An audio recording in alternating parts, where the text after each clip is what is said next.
Gue yakin di banyak daerah, pacaran ini tuh udah jadi bagian dari gaya hidup banyak orang. Dan alasan mereka ngelakuin pacaran itu nggak jauh-jauh dari super system, ataupun biar hidupnya tuh nggak kesepian. Dan supaya hubungannya kelihatan seru. Terkadang, salah satu dari mereka tuh rela ngeluarin duit demi banyak hal. Entah itu buat dinner, ngasih bunga, tukur-menukar hadiah, atau sampai liburan bareng. Semua itu jadi semacam standar nggak tertulis yang bikin orang tuh ngerasa harus diikuti biar hubungan mereka tuh dianggap normal. Belum lagi, ada juga ekspektasi sosial yang nempel banget ketika lagi pacaran.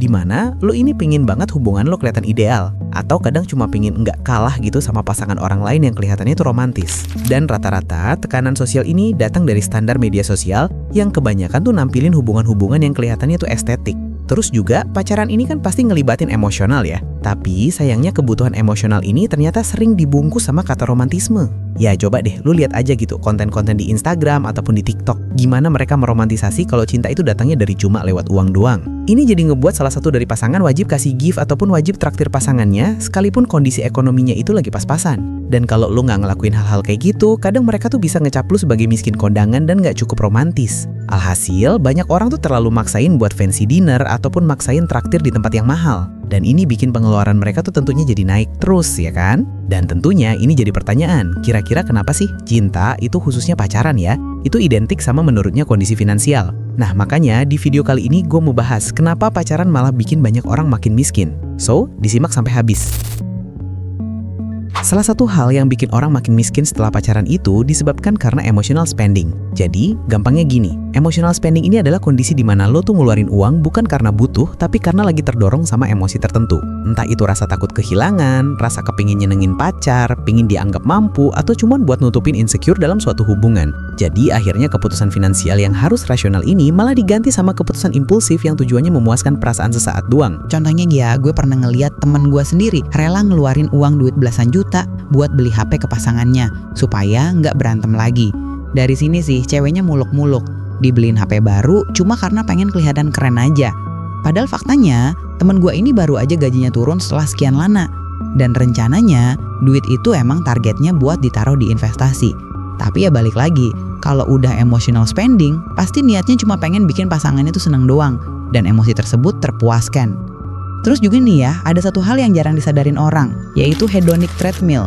Ini tuh konsep psikologi yang ngejelasin kenapa manusia gampang banget kebiasaan sama hal-hal yang enak, yang setelah kebiasaan itu kebentuk, itu susah banget buat turun level lagi.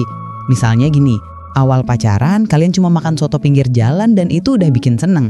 Tapi begitu suatu hari mulai coba dinner di restoran yang lagi mahal, lama-lama standar kesenangan itu jadi naik. Yang tadinya makan di warung sederhana udah cukup, sekarang jadi ngerasa kurang. Atau yang tadinya ngobrol berdua di kaman kerasanya udah bikin seneng, sekarang jadi ngerasa kayaknya butuh kafe yang estetik biar chemistry-nya itu lebih dapat gitu. Nah, kebiasaan ini tuh pelan-pelan bikin pola pengeluaran jadi makin bengkak. Bukan karena kebutuhan ya, tapi karena udah kebentuk standar kenyamanan yang baru. Jadi misal awalnya makan di luar cuma sebulan sekali, tiba-tiba berubah jadi seminggu sekali. Terus lama-lama jadi wajib setiap kali ketemu. Begitu udah kebiasaan, mau balik makan di rumah pun ya kerasanya nggak seru gitu atau nggak romantis. Padahal kalau dipikir-pikir, itu tuh cuma persepsi doang yang mana itu dibentuk dari rutinitas yang keburu jadi normal dalam hubungan. Esensi pacaran di sini tuh bener-bener hilang banget karena pada dasarnya inti dari sebuah hubungan itu bukan dari seberapa mahal tempat lu datengin. Tapi hubungan yang bagus itu justru kalau lu bisa tumbuh bareng dari komunikasi yang bagus, saling percaya, dan justru kalian bisa jadi orang yang punya added value yang lebih karena ada support system. Jadi kalau semisal uang udah jadi indikator utama romantisme, hubungan lu udah pasti rentan banget. Karena kalau duit lu lagi seret dan gak bisa memenuhi ego pasangan lu karena kebiasaan tadi, ya lu bakalan dianggap gak sayang. Hal lain yang bikin orang makin miskin setelah pacaran itu disebabkan oleh gender expectation. Jadi maksudnya gini, dalam hubungan itu masih ada banyak ekspektasi peran antara cowok dan cewek. Ya tanpa sadar, ini bikin salah satu pihak jadi penanggung biaya. Hal ini tuh sebenarnya udah terbentuk gitu dari budaya dan standar sosial, di mana pihak laki-laki harus dilihat mampu, dan sementara perempuan harus dilihat cantik dan terawat. Sekilas sih emang gak ada yang kelihatan aneh ya, karena wajarnya memang harus seperti itu. Tapi yang jadi kesalahan fatal, ekspektasi itu sering berubah jadi tekanan finansial. Contohnya gini, di satu sisi cowok sering dapat tekanan buat selalu jadi pihak yang traktir ceweknya. Karena ada standar gak tertulis kalau cowok gentleman itu harus bisa provide semua kebutuhan pasangannya. Entah itu bayar makan, nonton, bensin, sampai hal-hal kecil kayak bayar kopi pas jalan berdua. Makanya pendapat kayak gini tuh sering jadi kontroversi di media sosial, di mana ada yang bilang ini tuh adalah beban cowok. Sementara ada yang bilang juga kalau tugas cowok itu bukan bayarin biaya hidup ceweknya. Konflik kayak gini tuh bahkan ngelebar jadi kemana-mana, sampai ada yang tapi standar kalau cowok nggak traktir berarti dia nggak serius. Makanya terkadang kayak gini tuh bikin cowok akhirnya ngeluarin banyak uang yang ngelebihin kemampuan keuangannya. Tujuannya yaitu cuma buat memenuhi image kalau dia itu adalah pasangan yang layak. Nah, tapi di sisi lain bukan berarti cewek juga aman secara finansial. Cewek itu sebenarnya juga punya tekanan yang beratnya tuh nggak lebihin cowok. Mereka tuh sering banget dituntut buat selalu tampil cantik setiap ketemu. Yang berarti perempuan tuh harus keluar duit buat skincare, make up, beli outfit baru, atau hal-hal kecil lain yang kalau ditotal bisa lebih mahal daripada biaya ngedate itu sendiri. Belum lagi kalau pacarnya suka komplain soal penampilan, ya modalnya juga pasti akas kecil ya kan. Nah, selain itu, sekarang banyak juga hubungan yang lebih modern di mana cewek ikut bayar atau gantiin traktir. Nah, tapi ironis ya, ekspektasi lama ini tuh masih tetap nempel. Gampangnya gini deh, kalau setiap ngeliat si ceweknya split bill terus, nanti cewek dianggap terlalu independen. Tapi kalau cowok nggak pernah traktir selama pacaran, pasti dia dianggap dengan istilah mau kondangan. Artinya apa? Ya dua-duanya sama-sama saling stres dan sama-sama keluar duit. Belum lagi ada kondisi di mana justru ceweknya ini jadi kayak ATM yang berjalan. Kasus ini tuh sering banget ya gue lihat di platform X atau di TikTok di mana si ceweknya ini ditekan sama cowoknya dengan alasan karena kondisi ekonominya tuh lagi susah. Ataupun dia si cowoknya ini lagi nganggur. Nah karena banyak cewek yang buta karena cinta dan ngerasa gak enakan, akhirnya mereka sering traktir atau bantu biaya ini itu. Tekanan emosional kayak gini juga termasuk bentuk gender expectation, cuma arahnya lebih halus gitu. Intinya sih ya, gender expectation ini bikin hubungan jadi kayak ajang pembuktian siapa yang paling berusaha. Cowok harus terlihat mampu, dan si cewek harus terlihat menarik. Padahal kalau dua-duanya ini adalah pasangan yang berniat buat menikah, justru harusnya nggak boleh ada ajang pembuktian siapa yang paling effort di atas hubungan mereka.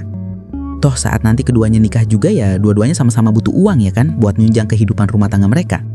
Dan selama standar ini masih jadi tolak ukur pas pacaran, takutnya orang jadi ngeluarin uang bukan karena mau, tapi karena takut kelihatan kurang dan takut gagal memenuhi peran yang dianggap ideal. Dari video yang udah gue bahas tadi, sebenarnya masalah besar itu bukan berada di pacarannya, tapi salah dari pacarannya yang lebih fokus ke gengsi validasi sosial dibandingkan pembentukan kedewasaan masing-masing pasangan. Ya kayak yang tadi lo lihat tuh, sampai ada orang yang sebenarnya tuh bukan pacaran, tapi cuma berlomba-lomba jadi couple goals versi internet. Dan yang ironisnya, kadang mereka tuh lebih mikirin penilaian orang luar daripada kondisi diri sendiri. Jadinya, ya uang itu habis buat hal-hal konyol, yang mana itu nggak ada manfaat buat hubungan jangka panjang. Padahal, kalau dipikir-pikir ya, pacaran itu harusnya jadi tempat buat lu belajar gimana lu ngatur emosi, gimana lu komunikasi, gimana lu ngasih value ke pasangan tanpa harus ngerusak diri sendiri. Simpelnya sih, kalau lu pacaran sampai bikin lu stres secara finansial, itu namanya bukan cinta. Tapi itu tanda ada yang salah sama cara lu ngejalanin hubungan. Dan sialnya, kebanyakan orang tuh baru sadar setelah mereka tuh putus dan tabungannya keburu habis duluan. Ironis banget ya kan? Udahlah uang hilang, pasangan lu ikut hilang juga. Gini aja deh, semisal dari awal lu harus ngorbanin kestabilan keuangan. Gimana nanti kalau nikah, ya kan? Masa iya lu mau bangun rumah tangga dari hubungan yang udah rusak sejak pacaran cuma gara-gara ngejar standar yang sebenarnya tuh gak punya nilai?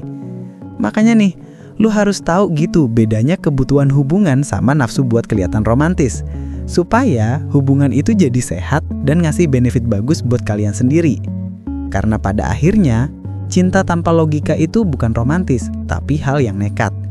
Coba, kalau menurut lu, kenapa pacaran malah bikin banyak orang itu jadi miskin gitu? Coba tulis di kolom komen.